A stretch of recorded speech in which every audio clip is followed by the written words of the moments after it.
საქართველოსა და ჩინეთს შორის თავისუფალი ვაჭრობის შესახებ მოლაპარაკების პირველი რაუნდი დღეს თბილისში დასრულდა. ეკონომიკის რა სექტორები აინტერესებს ჩინეთს საქართველოში და რა სარგებელს მოუტანს ქვეყანას ეს ხელშეკრულება? ბიზნეს კოდის კითხვებს კვლევითი ცენტრი PMC ჯგუფის დირექტორი თამარ ჯუღელი უპასუხებს. მოგესალმებით ქალბატონო თამარ. მოგესალმებით. დიდი მადლობა ჩვენს გადაცემაში მონაწილეობისთვის. და პირველი კითხვა მექნება თქვენთან რა სარგებელს მოუტანს ქვეყანას ჩინეთსა და საქართველოს შორის შეთანხმება თავისუფალი ვაჭრობის შესახებ?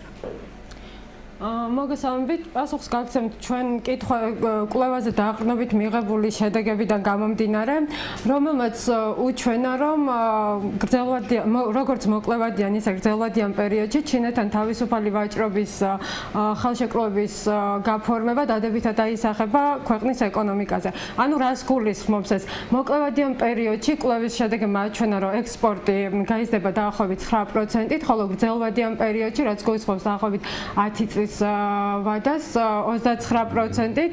ასევე გაიზრდება ჩინეთიდან იმპორტიც, მაგრამ მცირედით.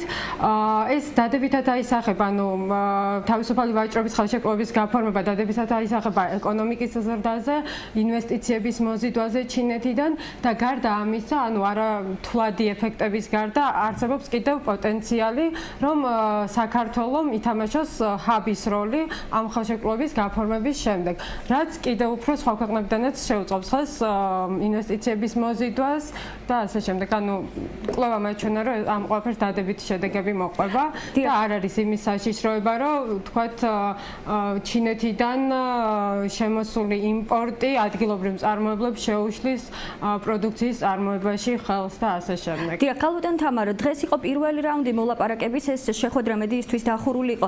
ჩვენ გვაინტერესებს თქვენ როგორ ხედავთ, საქართველოს არის პატარა ეკონომიკა საკმაოდ და ეს რამდენად რეალურია, რომ მხარეებს შორის საბოლოოდ ხელშეკრულება გაფორმდეს თავისუფალი ვაჭრობის შესახებ? იცით რა, საწყის ეტაპზეც, ანუ ჩვენ როდესაც ამ კვლევაზე მუშაობდით ჩინურ კვლევით ცენტრთან ერთად, ანუ მათი მხრიდანაც იყო მსგავსი ინტერესი, მათაც აინტერესებდა რა შედეგებს მოიტანდა ეს ყველაფერი. გარდა ამისა, ჩინეთს გაფორმებული აქვს თავისუფალი ვაჭრობის ხელშეკრულებები, მაგალითად პერუსთან, გაფორმებული აქვს სინგაპურთან და ასე შემდეგ, რაც ანუ არ გამორიცხავს იმას, რომ ჩვენთანაც გააფორმონ ხელშეკრულებები და რადგან მოლაპარაკების პროცესი დაიწყო და მოლაპარაკების პროცესში ორივე მხარეა ჩართული, ეს ბუნებრივად გვაძლევს იმის დასკვნის საშუალებას, რომ ბოლომდე მივა მოლაპარაკების პროცესი. დიახ, ქართული მხარის პროგნოზით სავარაუდო წლის ბოლოსთვის უკვე საქართველოს ეს ხელშეკრულება ექნება.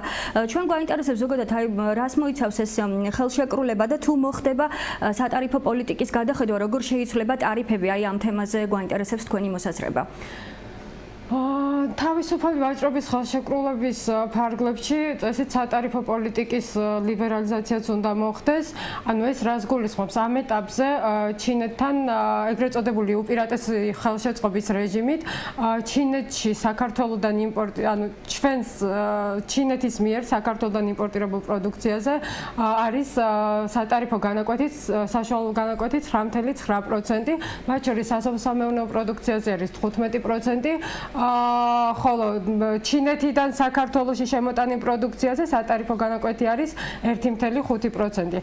რაც გულისხმობს იმას, რომ თავისუფალი ვაჭრობის შემთხვევაში თუ ტარიფების ლიბერალიზაციაც მოხდება, უფრო მეტი გავლენა ექნება ჩვენზე, ანუ ჩვენ გაგვიაფდება ჩინეთში გატანილი პროდუქცია და მათ შორის როგორც ანუ პოტენციალი ჩინეთში გასატანილი პროდუქციის არის სოფლის მეურნეობის პროდუქციაც, მათ შორის ღვინო და შესაბამისად თუ ტარიფი სასოფლო-სამეურნეო პროდუქციაზე არის ამ ეტაპზე 15% და შემდეგ ამ ხელშეკრულების შედეგად ეს ამ ტარიფების მაქსიმალური ლიბერალიზაცია მოხდება, ეს რა თქმა უნდა დადებითად აისახება ჩვენს მიერ ჩინეთში გატანილ ექსპორტზე. დიახ, აი ამ ხელშეკრულების ფარგლებში თქვათ სასოფლო-სამეურნეო პროდუქციის გარდა რა შეიძლება ჩინეთში გავიტანოთ ამ მიმართულებით თუ იკვლევდით საკითხს და ასევე თქვენ ბრძანეთ, რომ ერთგვარი ჰაბის როლი შესაძლოა შეასრულოს საქართველოს, ეს რას გულისხმობს ამ თემაზეც რო ვისაუბროთ? დიახ.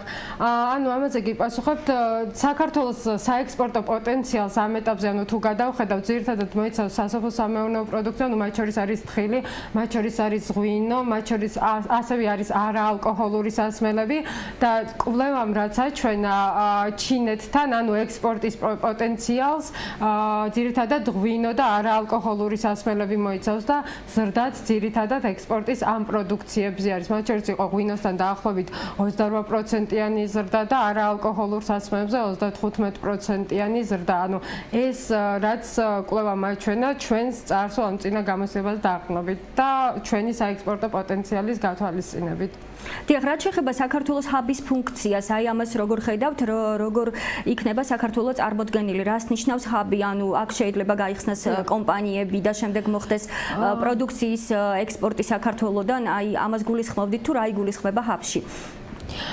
იცით რა, ანუ ჩინეთის მხრიდან, ანუ გამომდინარე ამ აბრეშუმის გზის ეკონომიკური სარტყლის გათვალისწინებით, არის გარკვეული ინტერესი, საინვესტიციო ინტერესი საქართველოს მიმართ. კერძოდ, ანუ ეს ბაზრები, რომლებიც მათ დაასახელეს ამ ჩინელმა მკვლევარებმა კვლევის პროცესში, იდენტიფიცირება გააკეთეს შემდეგი ბაზრების, ეს მოიცავდა ფინანსურ სექტორს, ჰიდროენერგიას, კომუნიკაციას და ინტერესს, სამედიცინო ინდუსტრიას, ასევე იყო ღვინის ინდუსტრია და ბუნებრივი რესურსების ინდუსტრია. შესაბამისად, თუ ჩინეთი ამ სექტორებში საქართველოში განახორციელებს ინვესტიციებს, ეს დადებითად აისახება. გარდა ამისა, ქვეყნები, რომლებსაც თქვათ არ აქვთ თავისუფალი ვაჭრობის რეჟიმი ჩინეთთან და აქვთ ჩვენთან, ამ ქვეყნებმა შეიძლება საქართველოში დაიწყონ წარმოება და შესაბამისად საქართველოში წარმოებული პროდუქციის გატანა ჩინეთში. ასევე მეორე მხრივ შეიძლება მოხდეს ის, რომ ჩინეთმა საქართველოს წარმოებული პროდუქციის გატანა დაიწყოს ისეთ ქვეყნებში, რომლებთანაც არ აქვს თავისუფალი ვაჭრობა თავის მხრივ და ეს თავისთავად შეუწყობს ხელს ჩვენ ქვეყანაში ამ დამატებითი პროდუქციის შექმნას, ასე რომ ვთქვათ და ინვესტიციების მოზიდვას უფრო მეტი მოცულობა. და ბოლო კითხვები ხდება თქვენთან, რაც შეეხება რისკებს, საკმაოდ ბევრმა ექსპერტმა გამოთქვა სკეპტიკური მოსაზრება ამ ხელშეკრულებასთან დაკავშირებით, რომ საქართველოს შესაძლოა გარისკოს და ადგილობრივ ბაზარზე აღმოჩნდეს იაფფასიანი პროდუქცია, რაც ადგილობრივ წარმოებას, განვითარებას პრაქტიკულად შეაფერხებს. მე ვერ დავეთანხმები ამ მოსაზრებას, გამომდინარე იქიდან, რომ საქართველოს ისედაც თავისუფალი სავაჭრო რეჟიმი აქვს,